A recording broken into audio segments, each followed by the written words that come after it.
और आइए शुरू करते हैं आज की हमारी कवर स्टोरी।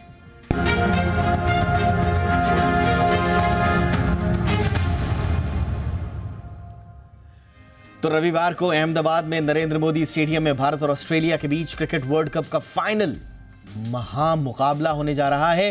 फाइनल मैच से पहले अहमदाबाद के बाजार गुलजार हैं स्वाभाविक रूप से।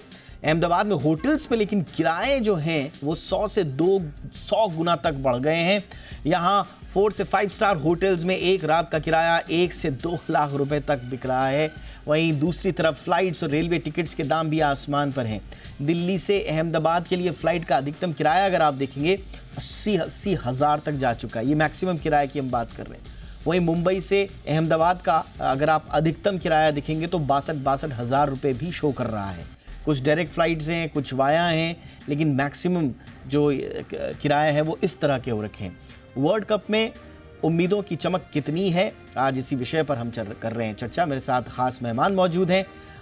मलय नीरव हमारे साथ जुड़ चुके हैं, जाने माने खेल पत्रकार हैं। मलय जी बहुत बहुत स्वागत है। इसके अलावा हमारे साथ सुभाष गोयल साहब हैं, चेयरमैन हैं STIC ट्रैवल के। सुभाष जी बहुत बहुत स्वागत है आपका भी। और मेरे साथ मेरी सहयोगी किरण चोपड़ा भी जुड़ चुकी हैं अहमदाबाद से। किरण आपका भी बहुत बहुत स्वागत। पहले तो किरण ग्राउंड रियलिटी हमें बताएं, यहाँ से तो हमें हर प्राइस ऐसा दिख रहा है बिल्कुल तिगुने चौगुने दाम पर। आपका एक्सपीरियंस क्या रहा? क्या सच में इतना महंगा हो गया है? खबर तो ये तक आ रही थी कि लोगों ने अस्पतालों के बेड तक बुक करा रखे हैं वहाँ।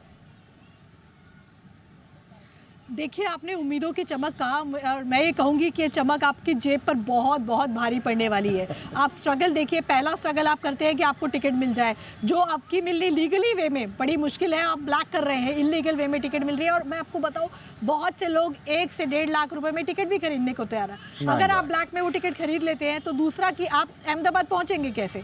अहमदाबाद पहुँचने के लिए जैसे आपने बताया फ्लाइट्स, ये तो मैं खुद अनुभव कर चुकी हूँ। मेरे भी कुछ जान पहचान के लोग यहाँ आना चाह रहे थे, वो भी 40-50 हज़ार से कम फ्लाइट नहीं ले रहे हैं। और तीसरी सबसे बड़ी बात, अगर आप यहाँ आ भी जाते हैं तो आप रुकेंगे कहाँ? तो इसका भी अनुभव मैं सबसे पहले अपना ही बताती हूँ, इससे पहले कि हम कहें कि हम बाकियों का अनुभव आपको करके बताएं, क्योंकि मैं हर वर्ल्ड कप मैच कवर कर रही हूँ। हमने बुकिंग 2 महीने पहले से करवा रखी थी। मैं खुद एक्साइटेड था कि आपको पहले सही ठौर ठिकाना मिला रुकने का या नहीं, और मिला तो मिला कैसे, ये भी सीक्रेट बताएं। जी देखिए, क्योंकि हमें पता था कि मुझे वर्ल्ड कप कवर करना है, तो हमने तकरीबन 2 महीने पहले से कुछ होटल्स बुक करा रखे थे। सबसे पहला स्कैम मैं कहूँगी जो मैंने झेला वो भारत पाकिस्तान के मैच में 14 जो अक्टूबर को हुआ था उसमें झेला। एक होटल मैंने एक वेबसाइट से बुक करवाया और वहाँ पर जाकर मैंने उसमें लिखा हुआ था कि आपको वो पेमेंट होटल पर जाकर करनी है। तो मैं बड़ी एक्साइटेड हो गई कि बहुत रेट पर मुझे होटल मिल गया है।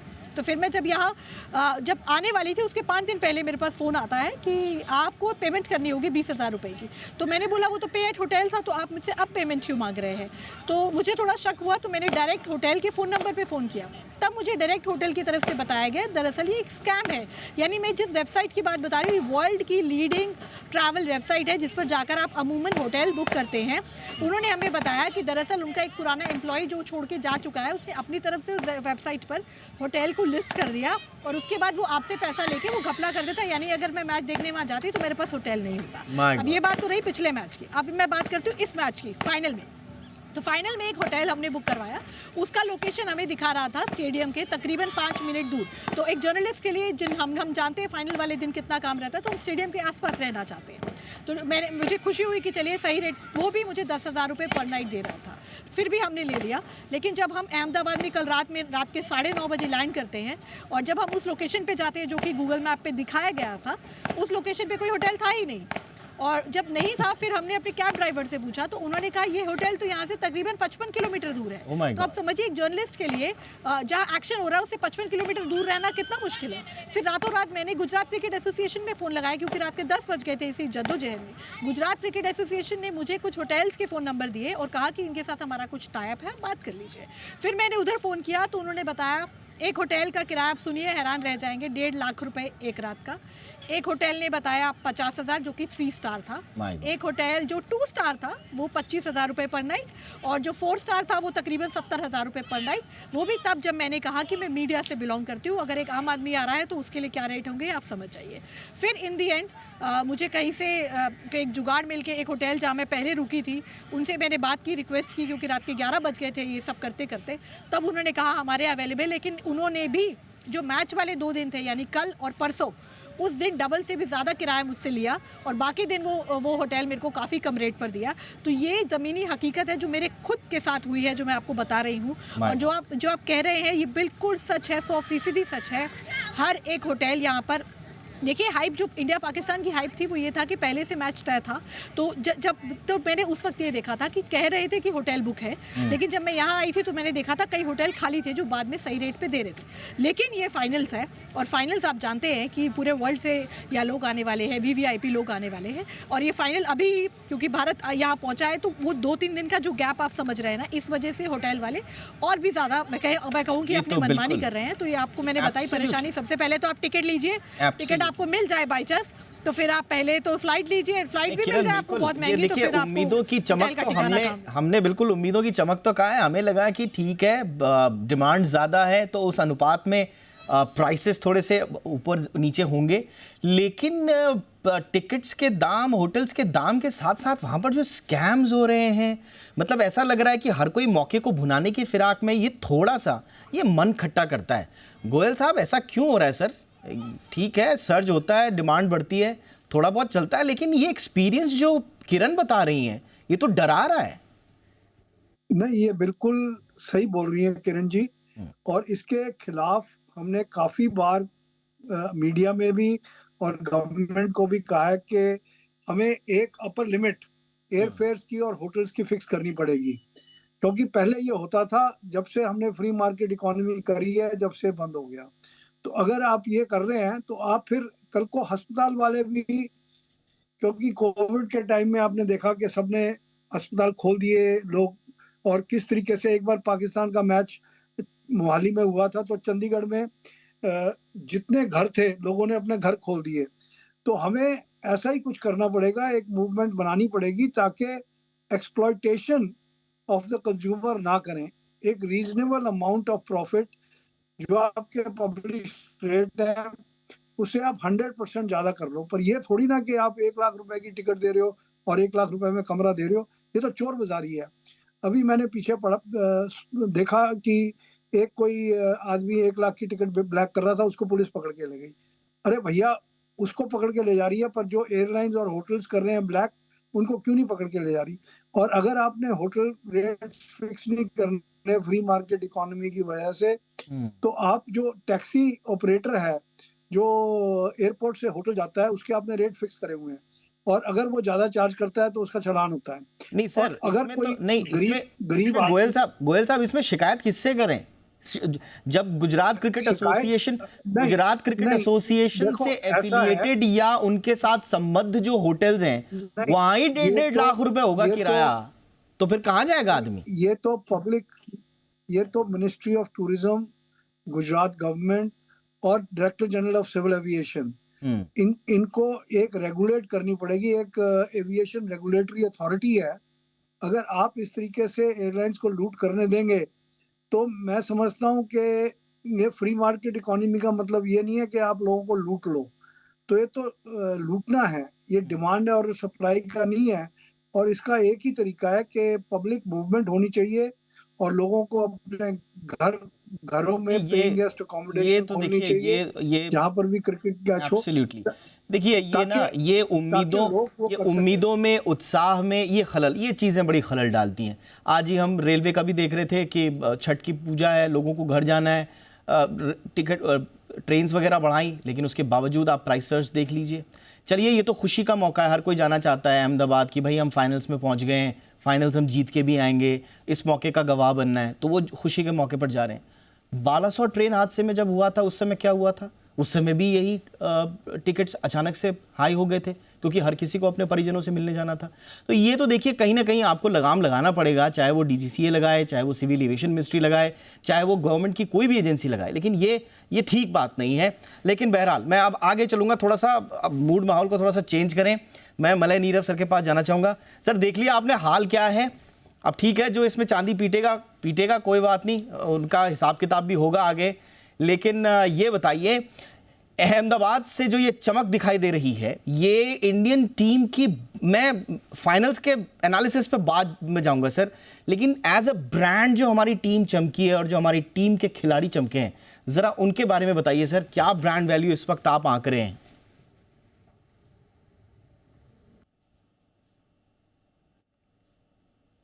80,000 की बिके और 1 लाख की बिके, तो फिर 50 लाख का मोहम्मद शमी 1 करोड़ में बिके एक ऐड के लिए, तो इसमें आश्चर्य की कौन सी बात है? ये देश है जहां क्रिकेट को एक धर्म और क्रिकेटर को भगवान माना जाता है। आप उससे अग्री करें, सहमत हों ना हों, इससे कोई फर्क नहीं पड़ता। 2011 में जब भारत ने विश्व कप जीता था, तो सचिन तेंदुलकर को छोड़िए, उस समय विराट कोहली बहुत यंग प्लेयर थे। विराट कोहली, महेंद्र सिंह धोनी, युवराज सिंह, जहीर खां और गौतम गंभीर, सब की ब्रांड वैल्यू बहुत बढ़ गई थी।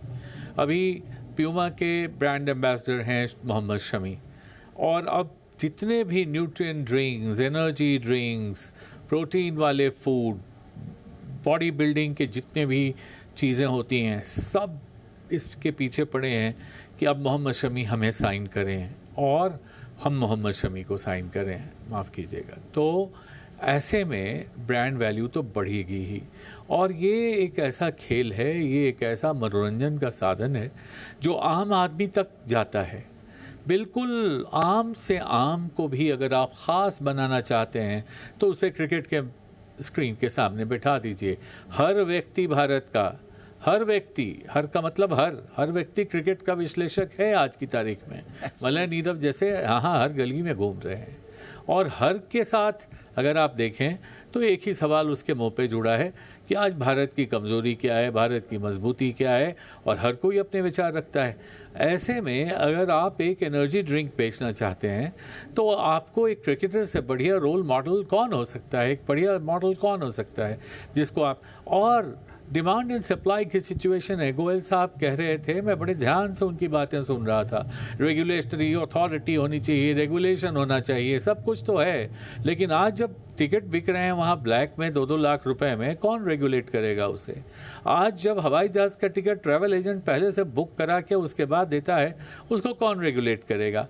लेकिन इस सब के पीछे ये है क्रिकेट की चकाचौंध, चमक नहीं, चकाचौंध। और इस चकाचौंध में, इस आपाधापी में हर क्रिकेटर से जुड़ा है भारत का हर एक नागरिक, और ख़ास करके जो क्रिकेटर परफॉर्म करता है। और यहाँ आपको मैं एक बात बता दूं कि ये टीम जो है, जो अभी आप देख रहे हैं भारत की टीम, इसमें एक भी कमज़ोर कड़ी, वीक लिंक नहीं है। हर खिलाड़ी एक पोटेंशियल मैच विनर है। हर खिलाड़ी का मतलब each player is a potential match winner. यहाँ पर ये नहीं कि मोहम्मद शमी की ब्रांड वैल्यू बढ़ जाएगी, बढ़ेगी, बहुत बढ़ेगी मोहम्मद शमी की ब्रांड वैल्यू, लेकिन अगर फाइनल में सिराज ने 3 विकेट ले लिए तो देखिएगा सिराज की ब्रांड वैल्यू बहुत बढ़ जाएगी। श्रेयस अय्यर अभी से, आज से 6 मैच पहले, 4-5 मैच पहले उनको कोई नहीं पूछ रहा था। श्रेयस अय्यर के पास टाइम नहीं, उनको आप कितना भी पैसा दें, वो कहते हैं हमको साउथ अफ्रीका की सीरीज़ आ रही है, वर्ल्ड कप है, हमारे पास टाइम नहीं है। मुझे याद आता है कि बहुत बड़ी भारत की मीडिया कंपनी एक जो कि मैनेज करती थी क्रिकेटर्स को, अभी शमी के जो एजेंट हैं, जो मैनेज करते हैं, उनसे भी मेरी बात हुई, तो उनका कहना है कि पैसा कोई इम्पोर्टेंस ही नहीं रखता। हमारे क्रिकेटर के पास टाइम नहीं है कि वो शूट के लिए जाए, अगर हम ले भी लेंगे तो हम टाइम कहाँ से निकालेंगे? तो इस तरह का जो पूरा माहौल बना है, जहाँ तक ब्रांड वैल्यू की बात है, ठीक है, अभी आपने सुना होगा कि रणवीर ने विराट कोहली से वो आगे निकल गए ब्रांड वैल्यू में, जो उनको पैसा मिलता था इसमें। अभी उनकी जो ओवरऑल ब्रांडिंग है, ब्रांड वैल्यू है, वो थोड़ा ज़्यादा हुई है, लेकिन विराट कोहली के इस 50वें शतक के बाद फिर कोई फिल्मी सितारा, कोई बॉलीवुड का सितारा उनके सामने नहीं टिकने वाला।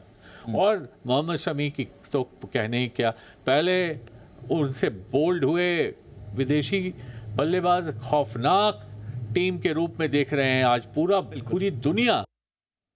कर रही है। ये मैंने और देखिए इसमें- 1992 से जर्नलिज्म कर रहा हूँ, स्पोर्ट्स एब्सोल्युटली सर, मैं पर्टिकुलरली इस पे आप पे बात करूंगा, लेकिन अगर थोड़ा सा मार्केट के नज़रिए से भी देखा जाए, हम सब जानते हैं कि पूरी दुनिया में सबसे बड़ा अगर उभरता हुआ कंज्यूमर मार्केट है तो वो इंडिया है, नंबर 1। 2027-28 तक हम सबसे बड़े कंज्यूमर मार्केट होंगे।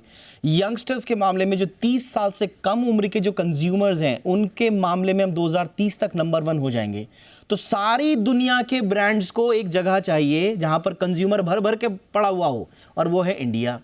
इमर्जिंग मार्केट है, एस्पायरिंग मार्केट है, फास्टेस्ट ग्रोइंग इकोनॉमी है, क्या चाहिए आपको? और ऐसे में आपके टॉप क्रिकेटर्स, टॉप फेसेस अगर इतना शानदार प्रदर्शन कर रहे हैं, उनकी ब्रांड वैल्यू बढ़ना तो लाजमी है। लेकिन ये जो इस बीच जो आम कंज्यूमर के सब कुछ कंज्यूमर के पीछे हो रहा है, और कंज्यूमर को ही अगर इस तरह से ठगा जा रहा हो, लूटा जा रहा हो, तब आप क्या कहेंगे? यहां पर थोड़ा सा मन खट्टा होता है। मैं किरण आपके पास आऊंगा एक बार फिर से। जिन लोगों ने पहले बुक कर दिया था तो समझ में आता है, कुछ लोग तो अहमदाबाद चलो अभियान में अभी भी जुटे हुए होंगे, आसपास के लोग होंगे, वो पहुंच रहे होंगे। उनके लिए क्या इंतजाम हो रहे हैं? आपसे टकराए हों लोग, उन्होंने अपने एक्सपीरियंस से शेयर किए हों? जी देखिए, एक बहुत बड़ी समस्या जो मैंने भारत पाकिस्तान के मैच में नोटिस की थी वो ये थी कि लोग ब्लैक में टिकट खरीद तो रहे थे, लेकिन आधे से ज़्यादा वो टिकट फेक थी। जब वो स्कैन कराई गई स्कैनर से, सोचिए अगर आपने 50,000 रुपये की टिकट खरीद ली है किसी से ब्लैक में, तो कोई गारंटी नहीं है कि वो ओरिजिनल वैलिड टिकट होगी। ये मेरे आंखों देखी बात है कि जब स्कैन करते हैं स्टेडियम में एंट्री के वक्त, तो वो स्कैन हो ही नहीं रही थी, यानी वो एक फेक टिकट थी। तो अगर मैं ब्लैक में खरीद रही हूँ या कोई बंदा ब्लैक में खरीद रहा है, तो कैसे ये चीज़ करेगा कि जो बार कोड उसके ऊपर दिया गया है वो लेजिटिमेट है या नहीं है? और दूसरी बात, जिनका जो यहाँ पहुँच गए हैं जिनके पास टिकट नहीं है, तो देखिए ये वो जो तादाद है जो आपको हर स्टेडियम के बाहर मुझे मिली हर मैच में, और ये तादाद अंदर बैठे हुए लोगों से बहुत ज़्यादा है। मुंबई में तो मैं बताऊं आपको, पूरा का पूरा मरीन ड्राइव भरा हुआ था और किसी के पास टिकट नहीं थी। सब के सब सिर्फ वो माहौल देखने बैठे थे। टीम इंडिया जो बस से निकल कर जाती है उनको देखने के लिए बैठे थे। तो जिनके पास टिकट नहीं है उनके पास कोई रास्ता नहीं है, और जिनके पास टिकट है और होटल नहीं है, तो ऐसे भी लोग मुझे मिले हैं जिन्होंने अपना ट्रैवल इस तरीके से प्लान किया है कि अगर 2 बजे मैच शुरू हो रहा है तो वो सुबह 10 बजे लैंड कर रहे हैं और सीधा पहले स्टेडियम में जाएंगे, और रात को मैच खत्म होते ही रात को ही वापस चले जाएंगे, चाहे ट्रेन से जाए, चाहे बस से जाए, चाहे फ्लाइट से जाए। तो कुछ ऐसे लोग भी आपको मिलेंगे, क्योंकि जो प्रॉब्लम होटल की है, देखिए अभी तो ये अच्छी बात है कि अहमदाबाद जैसा शहर है। मैं आपको धर्मशाला का अनुभव बताती हूँ। धर्मशाला में जहाँ पर स्टेडियम के पास, क्योंकि टूरिस्ट स्पॉट भी वो बहुत बड़ा है, लिमिटेड होटल्स है क्योंकि हिल्स पर है, वहाँ पर भी जब भारत और न्यूजीलैंड का मैच था वहाँ पर भी 15,000 पर नाइट में आपको एक कमरा मिल रहा था, धर्मशाला जैसी जगह में भी। यहाँ पर तो बहुत बड़ी संख्या में होटल्स है अहमदाबाद में, आप जानते हैं। तो यहाँ पर फिर भी, और जो आपने बात अभी गेस्ट भी हमारे कह रहे थे कि हमको घर खोल देने चाहिए, तो होम स्टे भी यहाँ पर बहुत से लोगों ने खोले हैं, हॉस्टल्स भी है, और ये बात सच है, बहुत से लोगों ने होम स्टे कई ऐसी वेबसाइट पर जाकर अपना इच्छा जताई है कि अगर कोई आ रहा है तो हमारे यहाँ आके रह सकता है, तो वो भी आपको अहमदाबाद में देखने को मिलेगा। लेकिन इस सब चीज़ के बीच में भी आपको कहीं भी 1% भी किसी भी फैन का जोश कम होते नहीं देखने का मिलेगा, और यही भारतीय क्रिकेट की सबसे बड़ी ताकत है। आप तमाम मुश्किलों के बाद उस स्टेडियम के अंदर पहुंच जाए, जितना भी पैसा आपने भरा हो, मोमेंट आप वहां पहुंच जाएंगे, आप जानते हैं कि आप अपनी जिंदगी का सबसे बड़ा मोमेंट देखने जा रहे हैं। ये फैंस के साथ देखिए, वो जोश में आपने सही कहा किरण, और फैंस के साथ देखिए, फैन के साथ ना हम कहाँ फंस जाते हैं, वो मॉरल इश्यूज आ जाते हैं। हम फैंस के लिए बोलेंगे कि साहब ब्लैक में टिकट हो रहे हैं, ये फैंस जो हार्डकोर फैंस है ना, वो बोलेंगे कि पैसा दे रहा हूं मैं, आप दो ना टिकट, ब्लैक में लेने को तैयार हूं। यहां पर प्रॉब्लम आ जाती है कि अब बोले तो बोले, किसे बोले, कैसे बोले। और ये जो आप बोल रहे हैं, इतने सारे जो होम स्टेज खुल रहे हैं, होटल्स खुल रहे हैं, कितने सारे स्कैम्स भी आए हैं, फर्जी टिकट, नकली टिकट, ये सारे के सारे उस एस्पिरेशन का, उस प्यार का, आप कहें कि वो मैच देखने की जो लालसा है, ये सब उसी के पीछे हो रहा है। ये बड़ा दुर्भाग्य है कि कुछ लोग इसमें भी अपना मुनाफा, अपना ये सब देखने की कोशिश करते हैं। बट हम थोड़ा सा उजले पक्ष की ओर देखेंगे। मैं थोड़ा सा मलय सर आपके पास आऊँगा, मैं क्योंकि गोयल सर भी हमारे साथ जुड़ चुके हैं, लेकिन पहले मैं मलय सर के पास ही आना चाहूँगा। मलय सर, ये इंडिया शुरुआत में जब हम कह रहे थे कि साहब नरेंद्र मोदी स्टेडियम में तो लोग ही नहीं आए, खाली रहा, वो पाकिस्तान वाले बड़े उसके मीम बना बना के चला रहे थे, लेकिन उसके बाद हमने देखा कि बड़ा शानदार पिकअप किया, और अब ऐसा लगा कि माहौल जमा और हर स्टेडियम में मैच दर मैच वो माहौल बनता रहा। क्या जो शुरू में कहा जा रहा था कि ये विश्व कप शायद उतना लोकप्रिय ना हो, इतने सारे टूर्नामेंट्स हो रहे हैं, सुबह शाम दिन रात क्रिकेट ही हो रहा है, तो शायद एक तरह से लेथार्जी भी है लोगों में, अब आपको लग रहा है कि वो मोमेंटम, वो ग्रिप बना ली है वर्ल्ड कप ने अपने अंत में आते आते, कि जिसमें कहा जाएगा कि it's a wonderful successful world cup? Absolutely, no doubt about it. Let me tell you one thing. एक बात ध्यान रखिए टोवाल जी कि ऐसा कहा जा रहा था कि 50 ओवर की क्रिकेट पे अब क्रिकेट का भविष्य बहुत सुनहरा नहीं है। उस पर प्रश्न चिन्ह लग रहे थे, उस पर सवालिया निशान लग रहे थे, और ये भी कहा जा रहा था कि शायद ये 50 ओवरों वाली क्रिकेट का आखिरी विश्व कप हो।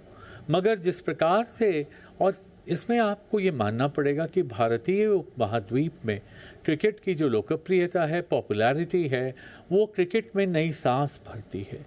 बीसीसीआई वेंटिलेटर का काम करती है पूरी दुनिया के क्रिकेट के लिए, ऑक्सीजन नहीं, वेंटिलेटर। और इसको देखकर आपको पता होगा कि जब अभी ओलंपिक्स होंगे लॉस एंजलिस में, अभी कई साल बाकी हैं, वहाँ लॉस एंजलिस ने, यानी कि अमेरिका ने, उसमें क्रिकेट को शामिल करने के लिए कहा है। जो होस्ट नेशन होता है वो 4 खेलों के लिए कह सकता है, मांग कर सकता है कि इनको शामिल किया जाए। 2028 में ओलंपिक में लॉस एंजलिस में क्रिकेट को शामिल करने की बात की गई है। तो क्रिकेट की जो ये बढ़ती लोकप्रियता है, जाहिर सी बात है 20 ओवर शॉट क्रिकेट है। क्रिकेटेनमेंट का सबसे बढ़िया वो तरीका है, कम समय में लोगों को फैसला मिल जाता है, वो सब बात ठीक है। लेकिन जो 50 ओवर की क्रिकेट में, भले ही ये दुनिया भर में क्रिकेट उतनी लोकप्रिय नहीं है जितनी भारत में है। ये लोग जो कह रहे हैं कि दिल्ली में मैच में लोग नहीं आए, फलानी जगह लोग नहीं आए, चिला जगह लोग नहीं आए, वो लोग नहीं इसलिए आए कि जितने लोग कल चिपके हुए देख रहे थे परसों भारत के सेमीफाइनल को, आपको क्या लगता है उतने लोग न्यूजीलैंड और ऑस्ट्रेलिया के सेमीफाइनल को भी उनके देशों में देख रहे थे? शायद नहीं देख रहे थे। वहाँ रग्बी चल रही थी न्यूजीलैंड में, सब लोग रग्बी देख रहे थे। मगर अगर आप क्रिकेट के एक विराट स्वरूप को, एक विशाल स्वरूप को देखें, तो आपको उसमें उपमहाद्वीप की छाप इतनी गहरी दिखाई देगी कि हम में से क्रिकेट चलाने वाली दुनिया की जो बोर्ड्स हैं और वो सब आईसीसी जो है, वो ये अफोर्ड नहीं कर सकती कि इतनी लोकप्रिय जो चीज़ रही है और अब जो साबित हुई है। जो आपने बात कही बहुत सही कही, सब लोग प्रश्न चिन्ह लगा रहे थे, मगर अब जो क्रिकेट की लोकप्रियता है, हर व्यक्ति इसमें ये जानने की कोशिश में लगा है। अभी कोई एक छोटी सी अफवाह कहीं से उड़ जाती है, अफवाहों के बाज़ार में कहीं से कोई ख़बर आ जाती है, फला खिलाड़ी घायल है, फला शायद नहीं खेलेगा, और उसके बाद आप देखिए लोगों के चेहरे पे वो उस तरह की बेचैनी नज़र आती है, जिस तरह की बेचैनी कोई अपना रिश्तेदार अगर बीमार हो तो नज़र आने लगे, उस तरह की बेचैनी नज़र आती है। तो ये जो क्रिकेट में एक नई सांस भरने का काम इस विश्व कप ने किया है, जो अर्थव्यवस्था में मजबूती लाने का भी एक बहुत बड़ा काम किया है। ये भी जान लीजिए कि कोई भी ऐसी देश की अर्थव्यवस्था ऐसी नहीं है, ओलंपिक्स होते हैं तो पैसे ही खर्च नहीं होते हैं। जब भारत और पाकिस्तान की सीरीज़ हुई थी, दोस्ती सीरीज़, इंडिया की टीम पाकिस्तान गई थी, तो मैंने देखा था कि लाहौर में पर्ल होटल जहाँ पे भारतीय टीम ठहरी थी, वहाँ एक कमरा उस ज़माने में 30-30 हज़ार रुपए का बिकता था। तो इस तरह की बात है कि पूरी अर्थव्यवस्था को एक बूस्ट मिलता है, इकोनॉमी को एक बूस्ट मिलता है, इस बात से आप इनकार नहीं कर सकते। इसका मिसयूज भी होता है, इसका अब्यूज भी होता है। हम सब जानते हैं अब्यूज हो रहा है, ओपन मार्केट इकोनॉमी के नाम पर अब्यूज होता है, धरपकड़ होती है। आपने सही कहा सर, और इसका हमने एनालिसिस भी किया था, एब्सोल्युटली सर। कतर जैसा देश, बहुत अच्छा, एब्सोल्युटली सर, कतर जैसे देश ने फीफा वर्ल्ड कप का आयोजन किया। कहा जाता है कि उसको काफ़ी नुकसान हुआ, लेकिन उसके लॉन्ग टर्म स्ट्रैटेजी थी। उसने सोचा था कि कतर विश्व के नक्शे पर आएगा, और उसका अब सपना है आगे का कि कोई बात नहीं, हमारा पैसा लगा, खर्चा हुआ, लेकिन कम से कम पर्यटन के नक्शे पर तो हम आ रहे हैं। तो लॉन्ग टर्म स्ट्रैटेजीज भी होती है, और उस भारत के साथ तो वो क्राइसिस भी नहीं है।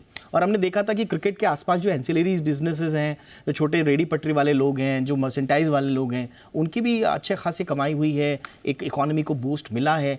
लेकिन गोयल सर ये बताइए, ये सब होटलों, हाँ, छोटा सा झंडा बेचने वाला, एब्सोल्युटली सर, एब्सोल्युटली अग्री, बिल्कुल। लेकिन गोयल सर ये बताइए, ये इकोनॉमी में ये पैसा आएगा भी, ये सब होटलों की जेब में जा रहा है ये? नहीं, देखो इनडायरेक्टली तो इकोनॉमी में आएगा, क्योंकि होटल्स ने जीएसटी पे करना है, लग्जरी टैक्स पे करना है, सारे टैक्सेस पे करने हैं। बट नॉर्मली क्या होता था पुराने ज़माने में, जब डीजीसीए फेयर्स को रेगुलेट करता था, ऐसी सिचुएशन में हर एयरलाइन एक्स्ट्रा फ्लाइट चलाती थी। तो इस बार एक्स्ट्रा फ्लाइट चलाने की बजाय वो उन्हीं सीटों पे ब्लैक कर रहे हैं। So that is something that should be stopped. और दूसरा जो पॉइंट आया था कि ट्रैवल एजेंट बुकिंग करके फिर ज़्यादा प्राइस में बेच सकते हैं, ट्रैवल एजेंट नहीं कर सकता ऐसे, क्योंकि एयरलाइन सीट्स जो हैं वो नंबर्ड होती हैं और कंप्यूटराइज सिस्टम है। द मोमेंट यू ब्लॉक, जैसे ही आपने कंप्यूटर में सीट ब्लॉक कर ली, तो वो सीट और कोई नहीं बेच सकता और वो उसी पैसेंजर को मिलेगी। क्या बात कर रहे हैं सर, हम तो डीप फेक पे पूरा शो चला रहे हैं सर। आज तो प्रधानमंत्री नरेंद्र मोदी ने भी बोल दिया ये डीप फेक का किस तरह से है ये, और ये उन मामलों में किस तरह से काम करता है वो एक अलग है। सॉरी, ये डार्क पैटर्न, डीप फेक अलग हो गया, यहाँ पर काम करता है डार्क पैटर्न। तो जो एजेंट्स हैं, ट्रैवल एजेंट्स या जो वेबसाइट्स हैं, ये डार्क पैटर्न से कैसे आपको शुरू को टिकट दिखाएंगे बिल्कुल 4,000 रुपए का दिख रहा है, करते वो टिकट में जो पता चलता है आपको 7,000 8,000 रुपए देने पड़ रहे हैं। ये अक्सर होता है। नहीं, ऐसा नहीं होता। एक यील्ड मैनेजमेंट सिस्टम होता है, वो कंप्यूटराइज्ड होता है, एल्गोरिदम। तो जो शुरू की सीटें हैं, जैसे आप एडवांस बुकिंग करते हो तो सस्ती मिलती हैं, जैसे जैसे प्लेन बढ़ता जाता है तो ऑटोमेटिकली सीटों की प्राइस बढ़ती जाती है। सीट का प्राइस तो चलिए एयरलाइंस तय कर रही है, मैं तो प्लेटफॉर्म की बात कर रहा हूं। इस पे ये मेरे ऑब्जर्वेशन नहीं है सर, ये तो कंज्यूमर अफेयर्स सेक्रेटरी ने बाकायदा डार्क पैटर्न आइडेंटिफाई किए 13 तरह के, और उन्होंने बताया है कि कैसे कैसे डार्क पैटर्न्स में घुमाया जाता है लोगों को। नहीं, आई एग्री विद यू। इसके लिए जो आईटा रिकॉग्नाइज्ड ट्रैवल एजेंट्स हैं या मिनिस्ट्री ऑफ टूरिज्म के रिकॉग्नाइज्ड टूर ऑपरेटर्स हैं, उन्हीं से लोगों को परचेज करना चाहिए। ये मैं आपके मीडिया के मार्फत ये कहना चाहता हूँ, क्योंकि जो रिकॉग्नाइज्ड होते हैं उनके नंबर्स होते हैं, रिकॉग्निशन नंबर्स होते हैं, एंड वो कोई गड़बड़ कर नहीं सकते। और आप कभी भी कोई भी प्लानिंग करें, आप मिनिस्ट्री ऑफ टूरिज्म की वेबसाइट पे चले जाइए या आईटा की वेबसाइट पे चले जाइए, तो आपको जो रिकॉग्नाइज्ड टूर ऑपरेटर होंगे वो कभी गड़बड़ नहीं करेंगे। ये तो सिर्फ ये है कि जो डार्क साइड जो है, जो चीट्स हैं, वो बैंकिंग में भी चीटिंग हो रही है और हर तरीके के स्कैम्स हो रहे हैं। अब गोयल सर, अब मैं यहाँ पर अब मैं उन वेबसाइट्स का नाम तो नहीं लूंगा, लेकिन सरकार ने बुलाया है सबको, और बड़ी बड़ी वेबसाइट, बड़े बड़े प्लेटफॉर्म्स को बुलाया है। अभी किरण बता रही थी कि कैसे उनके साथ, हालांकि उसमें कोई प्लेटफॉर्म इन्वॉल्व हो ऐसा नहीं है, वो कोई कर्मचारी कर रहा था उसके नाम पर, लेकिन वनरेबिलिटी तो है ना। आप मौका दे रहे हैं, आप छोड़ रहे हैं, आप ही के सिस्टम में तो ये लूप होल्स हैं, उसी का फायदा लोग उठाते हैं। बहरहाल अब उस पर नहीं जाते, मैं जरा फटाफट से किरण के पास चलता हूँ। किरण, बाकी सब ठीक है, ऑल सेट, मूड माहौल बना हुआ है, लोग अब पैसा वैसा दे दिया, जैसा भी हुआ पहुंच गए, अब माहौल बन गया है बहुत, और मैं कहूँगी बहुत बेहतरीन माहौल है, क्योंकि दुनिया का सबसे बड़ा क्रिकेट स्टेडियम है और वहाँ पर फाइनल हो और भारत की टीम हो, तो इससे बेहतरीन कुछ हो नहीं सकता। आपको बताऊँ, एक भव्य एयर शो होगा जो कि मैच शुरू होने से ठीक पहले किया जाएगा। 10 मिनट का एयर शो होगा। भारतीय वायुसेना की सूर्य किरण एरोबेटिक टीम है, वो एयर शो दिखाएगी, जिसकी रिहर्सल भी की गई। उसके अलावा एक भव्य क्लोजिंग सेरेमनी भी प्लान की गई है, जिसमें प्रीतम परफॉर्म करेंगे। उसके अलावा डांस परफॉर्मेंसेज आपको दिखेंगे, तमाम तरीके के VVIPs आएंगे। जितने विश्व विजेता अभी तक कप्तान रहे हैं, उन सब कप्तान को ICC ने बुलाया है। उनकी एक परेड कराई जाएगी मैदान के बीच में, उनको एक ब्लेजर दिया जाएगा। तो इस तरीके का माहौल आप कहें बहुत अच्छे तरीके से सेट किया जा रहा है। मैं अभी स्टेडियम से ही आ रही हूँ, और आपको बताऊँ, लाइट शो, लेज़र शो, उन सब की बहुत बड़े तरीके से तैयारी की जा रही है, और उम्मीद की जा रही है कि प्रधानमंत्री नरेंद्र मोदी भी इस मैच को देखने के लिए आ सकते हैं। ठीक है किरण, आपने पूरा समय दिया, आप बहुत बिजी हैं, आपको बहुत सारी रिपोर्ट्स फाइल करनी है। आई एम सो सॉरी, आपको मैंने एंगेज रखा इतना, लेकिन आपकी वॉइस मैं जरूर लाना चाहता था शो पे, जो आपके पर्सनल एक्सपीरियंसेस हैं। Thank you so much. आप फ्री हैं, मैं अब मलय सर के पास जा रहा हूं। मलय सर, अब लोग बोलेंगे सारी बातें कर ली और मलय सर से उनका टेक ही नहीं लिया फाइनल पे, तो फिर क्या फायदा हुआ इतनी बड़ी चर्चा करने के बाद। सर, दिल तो सबका धड़क रहा है, हमारा भी धड़क रहा है, लेकिन क्या माने सर, आ रही है ट्रॉफी?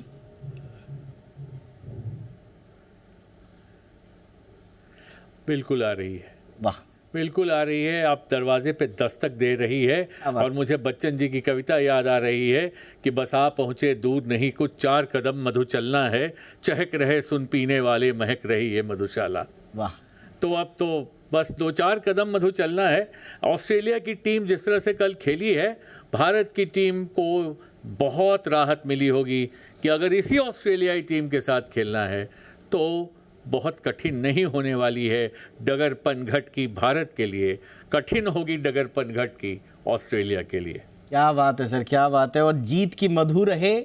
और आपके लिए गोयल सर ताली बजा रहे हैं सर, बहुत शानदार। हम भी यहाँ से ताली बजाना चाहते हैं, सारे दर्शक बजाना चाहते हैं।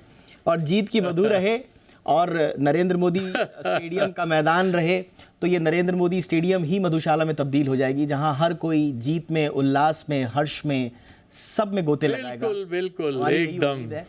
मज़ा आएगा सर, उस दिन भी आपसे बात होगी। फिलहाल बहुत अच्छा लगा, आज बड़े अलग अलग टॉपिक्स पे हमने बात कर ली। थैंक यू सो मच वक्त निकालने के लिए, इतना शानदार विश्लेषण देने के लिए बहुत बहुत शुक्रिया आपका गोयल सर। आपको भी प्रणाम। Thank you so much. आपको भी प्रणाम सर गोयल सर। और धन्यवाद। आपने भी कई बातें उसमें रखी अपनी, बहुत बहुत शुक्रिया।